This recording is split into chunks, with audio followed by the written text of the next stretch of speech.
Mbah, tapi masih kuat panen tebu, Mbah. Lah wong penggane nggih teng alas ngeten iki lho. Kalau dari sini aja nggak cukup ya, Pak ya? Ya cukup nih.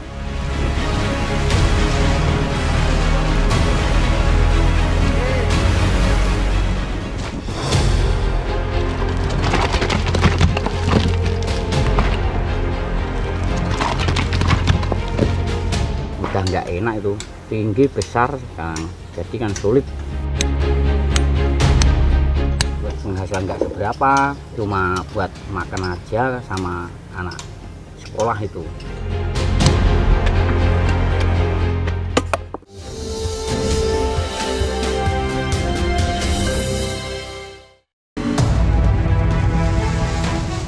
Percayakah Anda jika Indonesia pernah menjadi raja gula di dunia?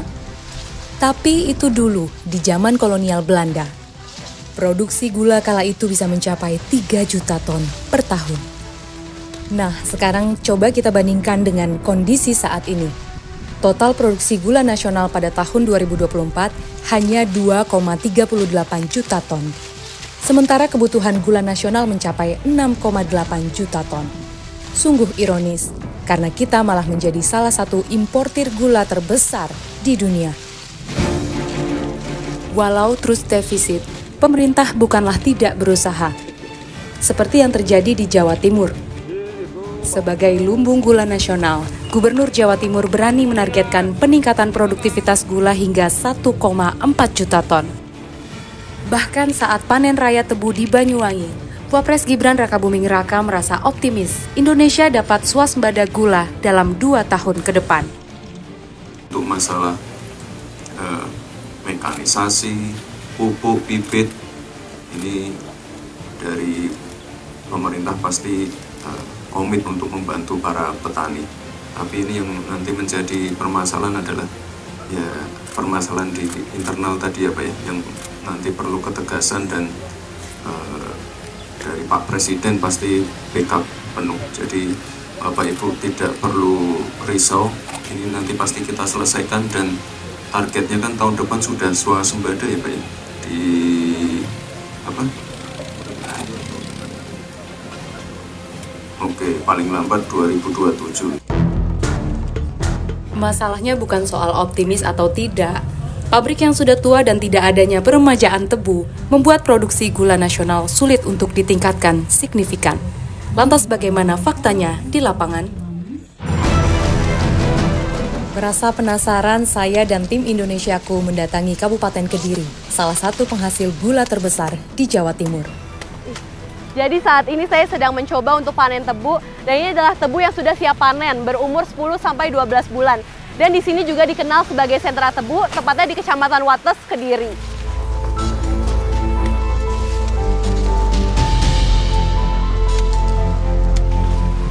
Kami bertemu dengan Mbah Mujio, seorang petani tebu yang sudah bekerja selama bertahun-tahun. Menurutnya, penghasilan menjadi petani tebu tidak bisa diandalkan untuk menghidupi keluarga. Kalau sekali panen gini biasanya diupah berapa sih Mbah? Digaji berapa gitu? Ya. Karek kintalan. Tergantung dapatnya berapa Mbah? Lelain sak kintal kuwi 7.000. Wong bau-bau ngene kuwate gampangane iki ya wis kuwi mang bobot 5 ton. Sok-sok ya kurang. Mbah, tapi masih kuat panen tebu Mbah? Panen tebu? Masih kuat. Lah wong penggane nggih teng alas ngeten iki lho. Dadose nggih sak kuat-kuate nggih dikuatne ngoten lho. Lek damel cukup nggih cukup. Tapi lek damel mboten nggih mboten cukup. Dadose ngeten iki nggih rada susah, nggih rada bungah ngoten lho.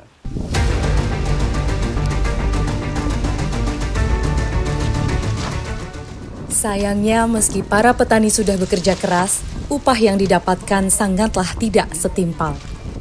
Setelah panen, para petani memindahkan tebu ke atas truk untuk ditimbang lalu dikirimkan ke tempat pengolahan.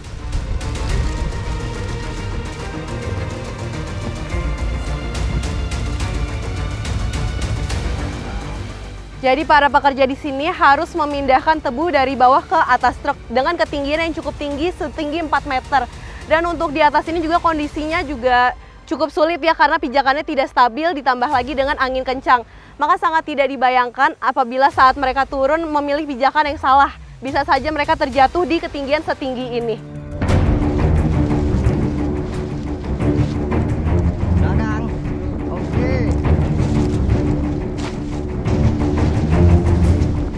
Dengan segala resiko, kameramen Indonesiaku turut serta naik ke truk dan mengambil gambar dari ketinggian.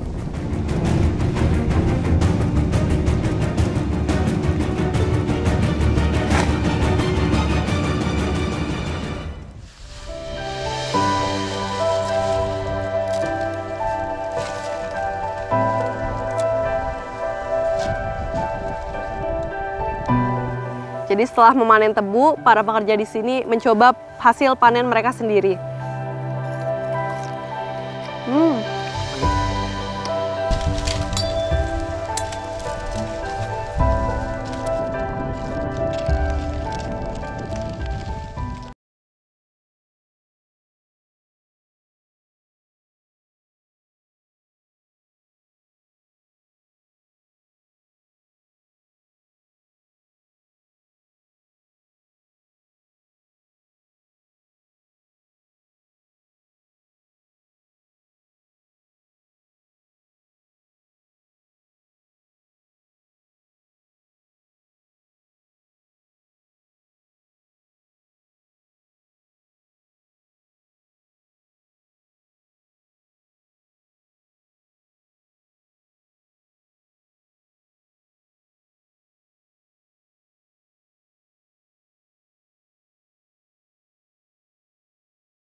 Niku kacang anget, dados wadem, dados mboten saged mlebet.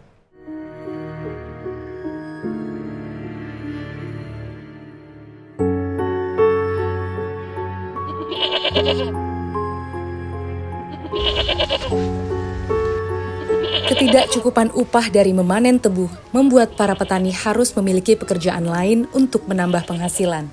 Seperti Mbah Mujio dan sang anak yang menambah penghasilan mereka dengan menjadi perawat kambing.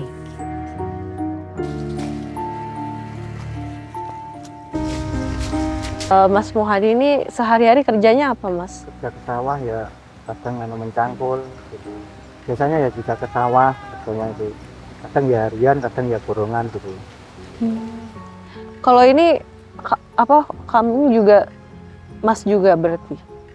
Kambing. Ya, ini ngurus kambing. Ngurus saya buat sampingan, Mbak. Kalau kayak petani gitu, terus kambing itu sehari-hari pendapatannya berapa sih, Mas? Ya kadang nggak mesti, kadang ya 30.000, kadang juga 50.000 ya gitu, Mbak.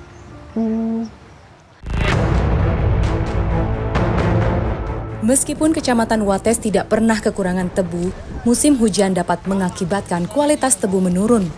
Para petani mengupayakan segala hal untuk mempertahankan kualitas tebu mereka.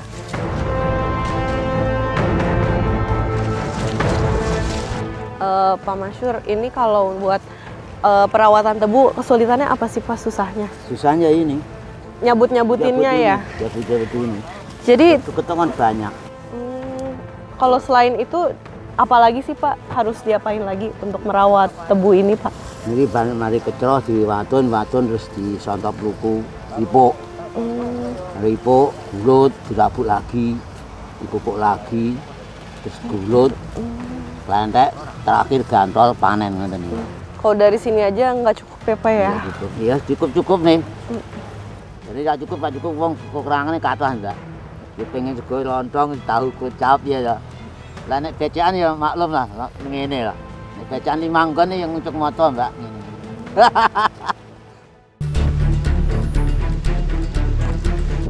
Setiap minggunya, rumput liar di sekitar tebu harus dicabut. Jika tidak, dapat mengganggu proses pertumbuhan tebu. Tanpa gangguan saja, tanaman tebu membutuhkan waktu 10-12 bulan untuk dipanen.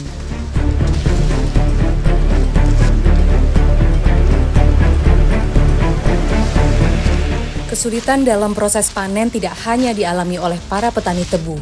Mas Hoir, selaku pemilik, seringkali harus membeli lahan sebelum tanaman tebu memasuki waktu siap panen. Kalau di modal itu sulitnya itu biasanya ya Mbak ya, umur 5 bulan, 6 bulan itu sudah dijual kan sama petani.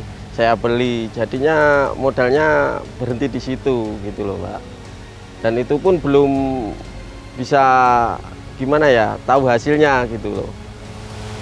Karena pas dipanen kan masih beberapa bulan kemudian ya? Iya, masih beberapa bulan kemudian. Pembelian lahan sebelum masa panen tiba membuat para pemodal harus bertaruh. Apakah tanaman tebu itu memiliki kualitas yang bagus atau tidak? Hasil panen juga berdampak kepada penghasilan para petani.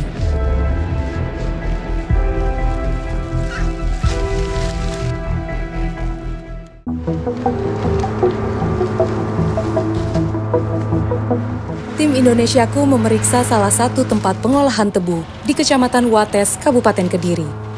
Sesampainya di sana, tebu langsung diturunkan dari truk menuju ke mesin penggilingan.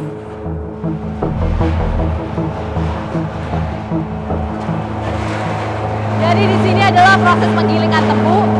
Di sini kelihatan, jadi untuk air dari tebunya ini dipisahkan dulu dari kotoran, lalu di sini akan ditampung sampai 1000 liter. Untuk ampasnya juga sudah dipisahkan sendiri melalui proses ini.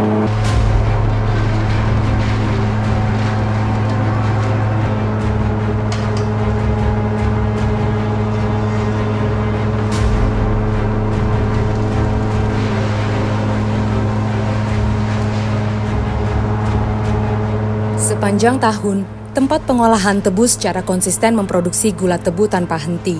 Padahal, produksi gula tebu mengalami penurunan selama musim hujan berlangsung. Kalau kesulitannya sih, kalau musim hujan gini Mbak ya, itu randemen kecil banget.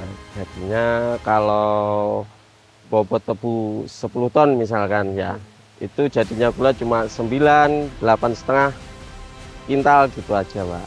Jadi pasti berkurang. Iya, pasti berkurang. Kalau selain cuaca ada nggak sih Mas kendala lain? Kalau masalah cuaca nggak ada sih Mbak. Mungkin dari bahan bakar, mungkin kalau musim hujan gimana ya, sulit Mbak. Kan nggak bisa kering gitu loh. Hoir bukan satu-satunya pelaku usaha yang memilih untuk tetap melanjutkan produksi meskipun merugi. Saya bertemu dengan Tuti Purwaningsih, Kepala Dinas Perdagangan dan Perindustrian di Kabupaten Kediri. Kemudian kalau kaitannya dengan on-farm, memang hampir wilayah di Kabupaten Kediri sepanjang masa itu ada tanaman tebu, tapi tidak banyak.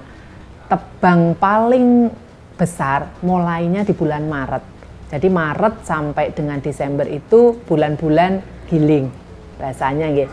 Kalau di Januari, Februari, Maret itu tetap ada tapi volumenya kecil. Dan teman-teman pengrajin gula merah pun juga tetap produksi. Mereka tetap memperhatikan ini pekerjanya. Kalau kami tutup Bu, teman-teman bekerja apa? Nah ini luar biasa sekali untuk teman-teman pelaku usaha gula merah yang tetap memikirkan bagaimana produksi yang masih manual menggunakan tenaga kerja manusia ini tetap mereka perhatikan.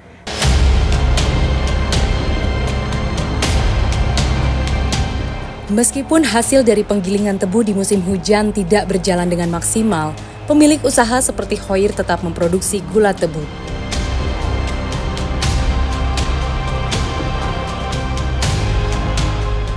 Berkurangnya air rendeman akan terlihat pada proses pemasakan air tebu.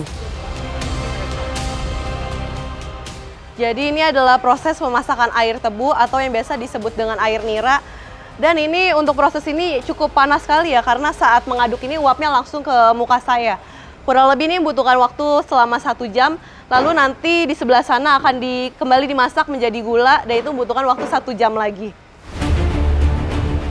Gula yang sudah jadi kemudian dimasukkan ke dalam karung dengan bobot 50 kg. Jadi ini adalah gula yang baru saja matang dan saya akan mencobanya sekarang. Untuk gula dengan kualitas bagus ini dan proses yang cukup panjang, gula ini hanya dihargai seharga 12.000 per kilonya. Padahal ini bisa memiliki harga yang lebih tinggi lagi.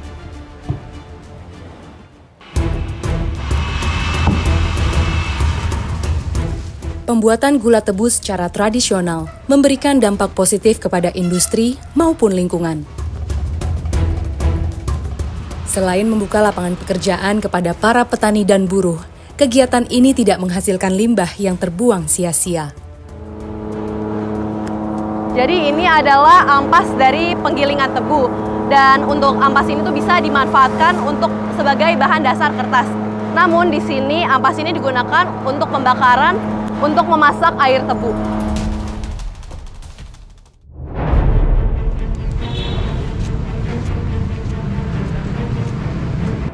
Setelah sudah jadi, gula dijual ke pabrik atau pasar tradisional.